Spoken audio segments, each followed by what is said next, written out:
CRPS patients, chronic regional pain syndrome patients. This was a really cool discussion, and I can't get too technical on this because you're asking an insanely fun question to me. Your microglia are highly activated. You have the central sensitization. This is really simple, very, very, very short course on this. There's a number of drivers in your body that are all inflammatory mediated. In fact, all pain systems, all pain, either acute or long-term, is inflammatory mediated at some point.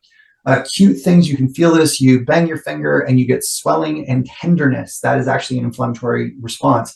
When you have a central compartment, so your CNS, sensitization, your microglia get super activated and they are on fire. And what they're doing is they're lowering the threshold of activation for your nerves inside your brain. So their sensitization is really, really heightened, which means that any incoming response is received and perceived as pain.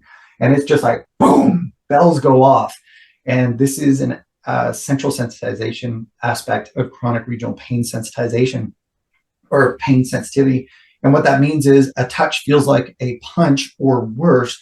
And so that is completely unhinged and not normal.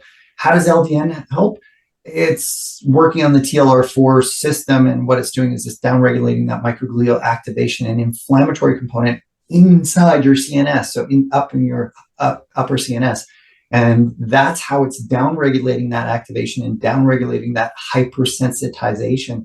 So all of a sudden we start to see that sort of abatement of incoming information. It's slowed down. It's not so heightened. It's not like, oh, that hurts. It's more like, whoa, that's bad. To, oh, okay, that's just touch. And so over time, and this is actually an example that Linda may point to, chronic regional pain syndrome patients, 3 months minimum, usually 6 months out to 2 years, and boy, oh boy, their lives are just completely different. Like, whoo! Usually they're on high dose opioids when we get them. And so we titrate them up to that 1 milligram, hold them there for at least 3 months. And then we start knocking down a lot of their pain management medication. And then we can ramp up their Naltrexone as they come off their pain management narcotics. But it's brilliant. It is one of my favorite uses of Naltrexone, honestly, because we're life-changing for those patients. So very, very cool.